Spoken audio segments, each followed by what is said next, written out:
2015 is officially over, and with it comes a recap of all the toy highlights the TYPEV3 channel has seen. In this video, we're taking a look at my top 5 most disappointing toys in the past year. So get ready to get angry, because I know I'm sure to upset someone. Kicking off the list at number 5 is the Transformers Legends Black Arachnia. Now, I was hyped when this figure was first announced.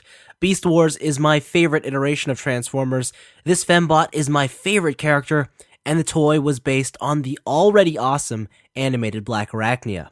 But when I finally received it in hand, something felt off. Actually, almost all of the figure felt off. It was an awkward iteration of the character. Sure, the head sculpt was nice, and the colors certainly evoked the classic Predacon, but ultimately, I just couldn't see past the Transformers animated roots. It wasn't the Black Arachnia I was looking for, and soon the novelty of this Transformer turned into pure disappointment. At number 4 is one of my most recent acquisitions, the 3 3/4 inch Black Series Kylo Ren from Star Wars The Force Awakens. I'll totally admit I've never been the biggest fan of the 3 3/4 inch scale, but with the hype of the recent movie, I couldn't resist. Well, this is one purchase I completely regret. Articulation is laughable, accessories are scarce, and the price is too high. Sure, it looks nice. That said, if visuals are what you're after, then any of the larger variants of this toy will do the job better. Moving right along into the number 3 spot is SH Figuarts Yoshi. Now, I didn't expect much with this figure from the outset. It's an animal, and historically, animal toys don't offer much playability.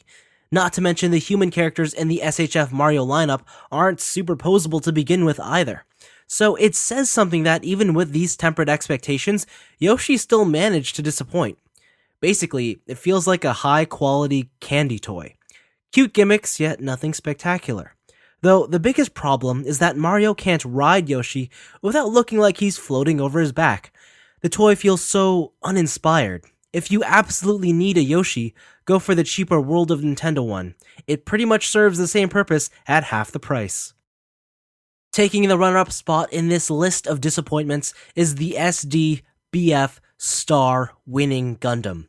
To put it simply, this was a Gunpla that tried to achieve goals well above the limitations of the toy line. In all fairness, it still is one of the most unique Gundams to date. The SD to HG conversion will always be admired, and it's a concept I'd like to see tackled again. Nevertheless, the end product just didn't come together at all. Not as a toy, and not as a display-ready model kit. The only reason it's not number 1 on this list is because it's a very cheap kit, and getting hung up on a toy in the sub 1,000 yen category would be petty. Alright, we've come to this. At number 1, TYPEV3's most disappointing toy from 2015 is the Soul of Chogokin Goldie Marg. Why is it so deserving of the top spot, you ask? Well, because it was essentially a $200 plastic brick. It's no more impressive in function than the original Takara DX release, it's severely overpriced, and when combined with Gaugai Gar, it effectively turned one of the best SoC releases into a statue.